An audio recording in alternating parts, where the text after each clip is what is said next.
ఈరోజు అంబేద్కర్ గారి జయంతి సందర్భంగా అందరూ సంతోషంగా ఘనంగా నివాళులు అర్పించాలని అనేక కార్యక్రమాల్ని రెడీ చేసుకున్నాం. కానీ నిన్నటి సాయంకాలం మీరు చూశారు, విజయవాడ నడిబొడ్డులో చంద్రబాబు నాయుడు తన పచ్చ రౌడీ మూకలతో జగన్మోహన్ రెడ్డి గారి మీద హత్యాయత్నం చేయటం ఈ రాష్ట్రమే కాదు, దేశంలో ఉన్న అన్ని రాష్ట్రాల్లో వాళ్ళు కూడా షాక్ కి గురయ్యారు. అంటే ప్రజల అభిమానం పొందడానికి ప్రజలకు చేసిన మంచి చెప్పుకోవాలి, లేదా ఏం మంచి చేయబోతున్నామో చెప్పుకొని వారి యొక్క ఆశీర్వాదాలు తీసుకోవాలి. గాని ప్రజలు అభిమానించే నాయకుడిని లేకుండా చేసి తాను అధికారంలోకి రావాలన్న కుట్ర కుతంత్ర రాజకీయం చంద్రబాబు నాయుడు చేయడం దురదృష్టకరం. గతంలో కూడా పాదయాత్రలో జగనన్న మీద ఏ విధంగా కత్తితో దాడి చేశారో మనం అందరం కూడా కళ్ళారా చూసాం.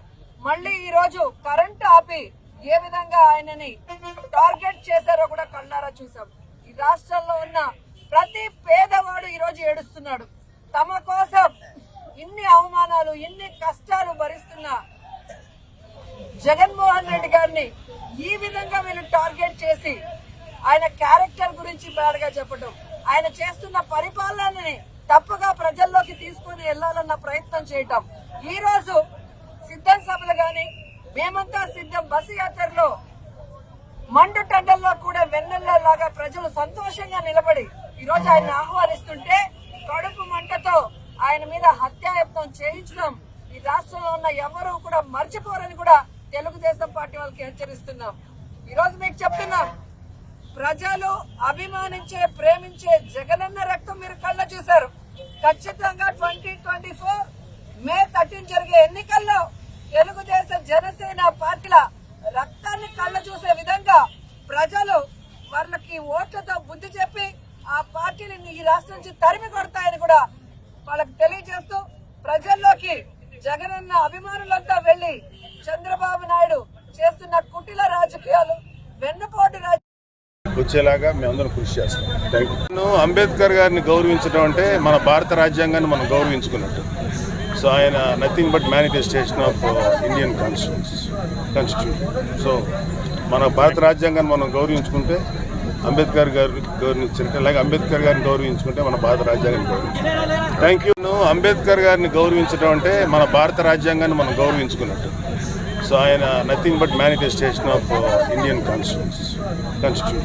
సో మన భారత రాజ్యాంగాన్ని మనం గౌరవించుకుంటే అంబేద్కర్ గారిని గౌరవించినట్టు, అలాగే అంబేద్కర్ గారిని గౌరవించుకుంటే మన భారత రాజ్యాంగాన్ని గౌరవించుకుంటాం. ఇప్పుడు మొన్నటి వరకు బాబాసాహెబ్ అంబేద్కర్ విదేశీ విద్య అని ఉండింది, అదేమో జగనన్న విదేశీ విద్య అని వచ్చింది. మళ్ళీ జనసేన టీడీపీ బీజేపీ అధికారంలోకి వచ్చిన తర్వాత బాబాసాహెబ్ అంబేద్కర్ గారి విదేశీ విద్య అనే పేరు తిరిగి వచ్చేలాగా మేమందరం కృషి చేస్తాం. Thank you.